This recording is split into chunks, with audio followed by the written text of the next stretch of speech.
Bwana, bado tuko hapa sokoni Kawe na nimekutana na shabiki kindaki wa Simba. Mambo ni aje? Fresh. Mambo yanaenda kama kawaida. Usajili unaendaje? Uko fresh usajili. Osmani ni Osmani kweli? Ni Osmani, ni swala la muda tu. Tupe muda au sio?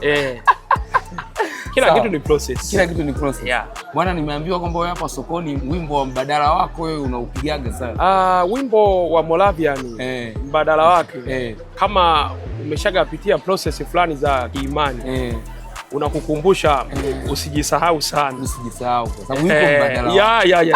Yaani usije ukaona wewe kwamba sababu na uwezo wa kukemea mavivu na uwezo wa kufanya hivi au mimi naimba au mimi napendwa, mimi mwimbaji napendwa kuliko wengine, kwa hiyo nyanyue mabega.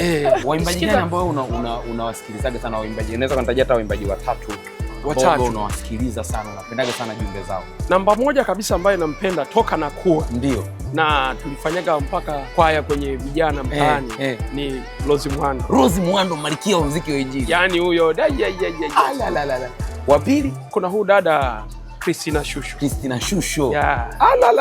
Penda sana nyimbo zake kama ile kama Samani ya wokovu wangu, anayejua ni mwokozi wangu. Unajua unaweza kuipiga kidogo akapela?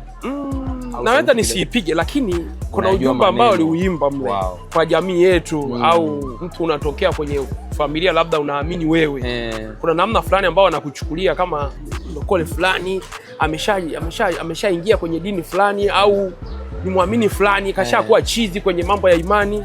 Christina Shusho alisema thamani ya wokovu wake au thamani ya kuamini kila ambacho anakiamini, anayejua ni mwokozi wake.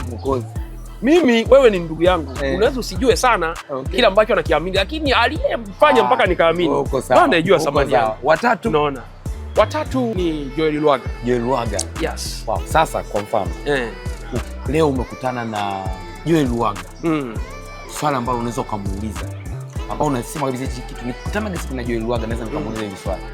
Swali ambalo nitakamuuliza Joel Lwaga mimi nikikutana naye, kwanza namna ambavyo Lwaga anaziandaa nyimbo zake. Joel Lwaga ni mwimbaji ambaye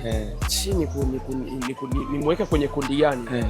Unajua kuna waimbaji ambao unaona ni mwimbaji lakini anaimba kila mtu ambaye yupo ndani ya imani anaelewa hivi. Lakini Joel Lwaga kuna namna anatengeneza nyimbo zake na zinafikia ujumbe hata mtu ambaye haamini. Unaweza kusikia anapiga nyimbo zake lakini zina ujumbe ndani yake wa kufikisha kwa watu. Kwa hiyo ni mwimbaji mzuri ambaye Lwaga anapenda mashairi yake na namna anavyotunga. Kama ikitokea nimekutana naye nitamuuliza, of course jibu lake linaweza likawa jepesi, ni Mungu anayemsaidia kuna nini, lakini ni ubongo, ni kitu, yani kuna namna fulani anafikiria mpaka unaona huyu si kawaida. Unaelewa, ni Mungu anamsaidia.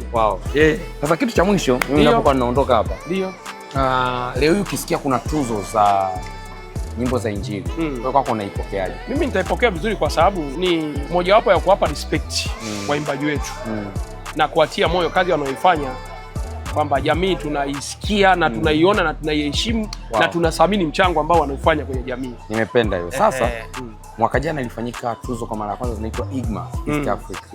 Na mwaka huu zinafanyika kwa mara ya pili. Wana Simba, afu nikwambie kitu kimoja. Joel Lwaga pia ni mwana Simba. Shabiki wa Simba. Vizuri sana, ule mnyama wa kutupa. Wewe unamshabikia Joel Lwaga. Yaani mnyama wa kutupa yule. Hatari. Sana. Simba nguvu moja. Hatari.